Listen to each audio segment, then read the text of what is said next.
হযরত আব্দুল্লাহ ঢাকা বিশ্ববিদ্যালয়ে তিনি গেলেন। এই অতি সম্প্রতি ৭ কলেজ এবং ঢাকা বিশ্ববিদ্যালয়ের যে মারামারি হলো, তো সেখানে গিয়ে তিনি যে টিয়ার শেলের মধ্যে পড়েছেন, সেখানে তার চোখে মুখে টিয়ার শেল লেগেছে এবং তিনি চোখ মোছার চেষ্টা করছেন। এটাকে বিকৃত করে তিনি মার খেয়েছেন, কান্নাকাটি করছেন, ব্যাপক প্রচার করা হচ্ছে। তারপরে তিনি সেই দুই পক্ষের মধ্যে জীবনের ঝুঁকি নিয়ে যেভাবে দাঁড়িয়েছেন, বিশ্ববিদ্যালয় থেকে যেভাবে ঢাকা কলেজের দিকে এসেছেন, এগুলো লাইভ প্রচারিত হয়েছে। কিন্তু তিনি মার খেয়েছেন, অপদস্থ হয়েছেন, এগুলো নিয়ে তার প্রতিপক্ষে যারা রয়েছেন তারা যেভাবে ট্রল করছেন, এগুলো খুবই অমানবিক। আমি একটা বিষয় বুঝি না, কিছুতেই বুঝি না, আমার মাথায় ঢুকে না, যে এই সমন্বয়কদের মধ্যে আমরা মাহফুজকে চিনতাম না, সে সবসময় আন্ডার ওয়ার্ল্ডে ছিল, মাস্টার মাইন্ড। কিন্তু বাকি যারা আছেন, অর্থাৎ উপদেষ্টাদের মধ্যে দুইজন, আসিফ মাহমুদ এবং নাহিদ ইসলাম, আমরা তো তাদেরকে চিনি, আগের থেকে চিনি। ২ নম্বর হলো যে বাইরে যারা সমন্বয়ক হিসেবে যারা দায়িত্ব পালন করছেন, সেটা উমামা হোক কিংবা সার্জিস হোক কিংবা হাসনাত আব্দুল্লাহ হোক, আমরা তো তাদেরকেও চিনি।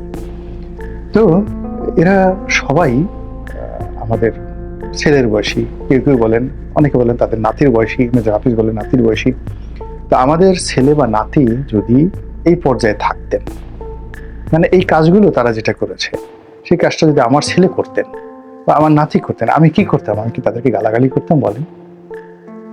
আর দ্বিতীয়ত যে নির্মম এবং নিষ্ঠুর ভাষায় আমরা এই তরুণদেরকে যেভাবে গালাগাল দিচ্ছি, যেভাবে সমালোচনা করছি, এখন কারো চেহারা কেমন হবে, গায়ের রং কেমন হবে, এটা তো একমাত্র আল্লাহ রাব্বুল আলামিন। আকৃতি কেমন হবে, সার্জিস কেন বেটে হলো, তারপরে এটা তো আল্লাহ তাকে বানিয়েছেন। কারো দেহ সুষ্ঠু নিয়ে কথা বলা খুবই লাগবে না, কিন্তু আমরা সেই কাজগুলো করছি, বড় বড় মানুষ।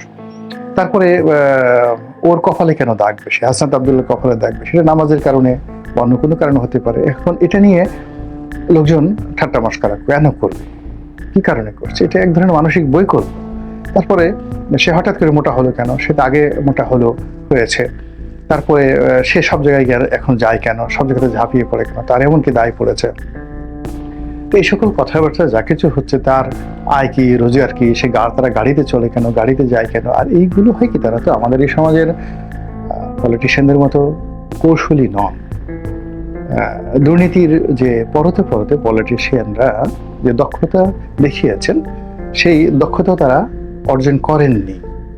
না করার কারণে কি হচ্ছে, তাদের জীবনে যে ছোট ছোট ঘটনাগুলো ঘটছে, যেগুলো মানে যাকে বলা হয় রাজনীতির অঙ্গনে একটা মহল্লার চাঁদাবাজ, তার সঙ্গে তুলনীয় নয়।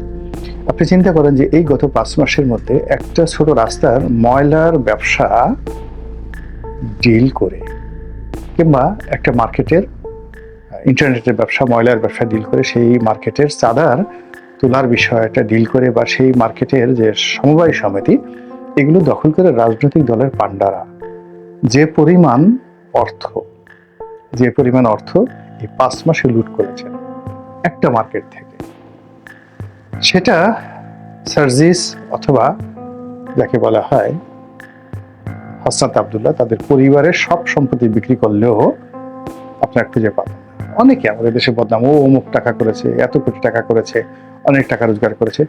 এই জিনিসগুলো না আমাদের একটা যাকে বলা হয় মতাভ্যাসের মধ্যে পরিণত হয়েছে। এখন এই দুজন মানুষ, অর্থাৎ সার্জিস এবং হাসনাত আব্দুল্লাহ, তাদেরকে নিয়ে প্রতি মুহূর্তে ট্রল হয়, প্রতি মুহূর্তে তাদেরকে নিয়ে বিভিন্ন নেতিবাচক কথাবার্তা হচ্ছে। এমনকি যারা উপদেষ্টা হিসেবে আছেন, এই সরকারের কর্তা ব্যক্তি, তাদেরকে নিয়েও নেতিবাচক কোনো কথা বলিনি, বরং উৎসাহব্যঞ্জক কথাবার্তা বলার চেষ্টা করেছি। ডক্টর মোহাম্মদ ইউনূসকে নিয়ে সমালোচনা করে যাচ্ছি। এর কারণ হলো তিনি সেই সমালোচনাগুলো গ্রহণ করার মতো তার যোগ্যতা রয়েছে, এবং তার সঙ্গে আমার যে ব্যক্তিগত সম্পর্কটা ছিল এবং আছে, এই সম্পর্কের ভিত্তিতে আমি অনেক কথা তাকে বলতে পারি। আই কুড ওন হিম। তার জন্য আমার স্যাক্রিফাইস আছে, তার জন্য আমি অনেক কিছু করেছি, তিনিও আমার জন্য অনেক কিছু করেছেন। তো কাজেই তিনি সফল হন। এই সফল হওয়ার জন্য যতটুকু দরকার আমি তাকে সতর্ক করে কিছু ভিডিও তৈরি করি। অনেকে হয়তো মনে করেন যে আমি ডক্টর মোহাম্মদ ইউনূসের যাকে বলা হয় শুভার্থী নই, এটা যে যেটা মনে করেন সেটা তার ব্যাপার, কিন্তু মূল ব্যাপার হলো যে আমার সঙ্গে ইউনূস সাহেব বা ইউনূস সরকারের যতটুকু সম্পর্ক রয়েছে এটা কেবলই মাত্র আমি বুঝতে পারি, আর আমার সঙ্গে যাদের সম্পর্ক রয়েছে তারা বুঝতে পারেন। একইভাবে সমন্বয়ক যারা রয়েছেন তাদেরকে নিয়ে আমি আসলে আজ পর্যন্ত একটা ভিডিও করিনি, কোনো নেতিবাচক কথা বলিনি এবং বলবো না। দ্বিতীয়ত, এদের কারোর সঙ্গে আমার কোনো পরিচয় ছিল না, এখনো নাই, কথাবার্তাও সামনে সামনে হয়নি। একদিন কেবলমাত্র হাসনাত আব্দুল্লাহ আর আরেকজন ভদ্র মহিলা আছেন, একটা মেয়ে আছেন, তো উমামা, তো এই দুজনের সঙ্গে আমার দেখা হলো। দেখা হওয়ার পরে সেই চ্যানেল আই অফিসে হাসনাত আব্দুল্লাহ সালাম দিলেন, সালাম নিলাম, ওই পর্যন্ত। কেমন আছো তুমি? ভালো। আর উমামা যে মেয়েটি আছেন উনি আমার সঙ্গে একটা ছবি তুললেন।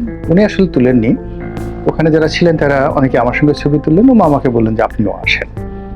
তো এতটুকুই মূলত এই তিনজনের সঙ্গে আমার যে সম্পর্ক বা পরিচয়। এর বাইরে আমি তাদের ব্যক্তিগত জীবন, রাজনৈতিক জীবন কোনো কিছুই আমি জানি না।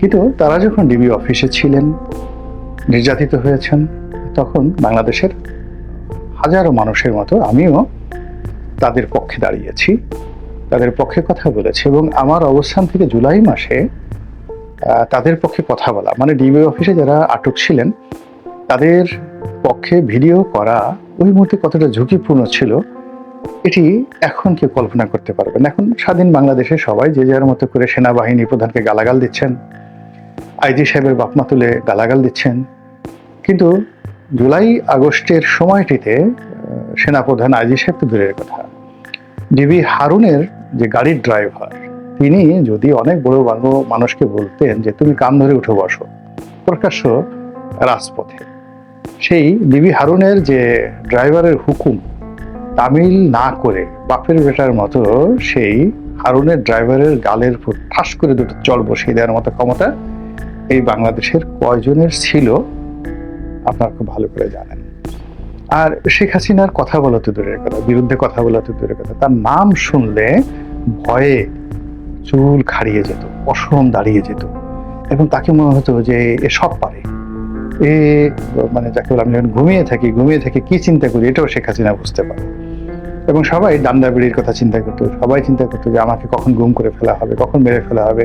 এবং এই ভয়ে দেখা গেল শেখ হাসিনার পাত্র মিত্রকে বহু উপহার দিয়ে অনেক নেতা এই রাজনীতিতে টিকেছিলেন।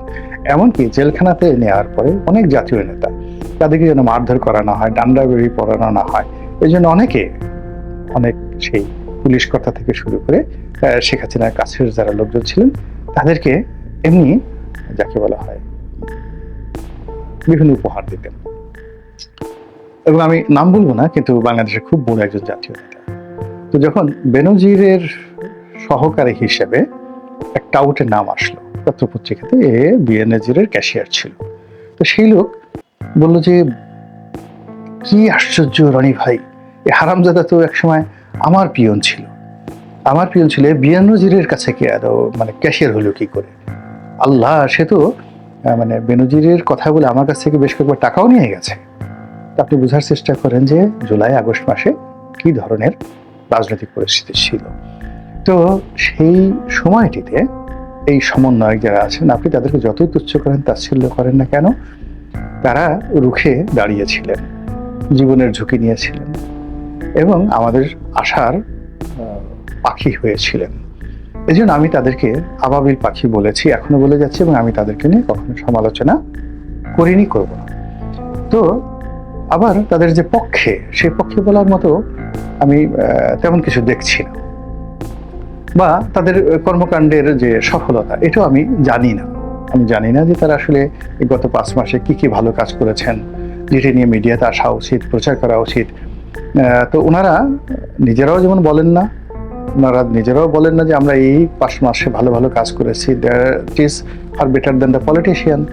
গত 5 মাসে আমরা এই জিনিসগুলোতে পরিবর্তন এনেছি জীবনে, যেখানে আমাদের আসলে আপনাদের ভক্তি করা উচিত, শ্রদ্ধা করা উচিত, রেসপেক্ট করা উচিত। এই কথাগুলো তারা বলেন না।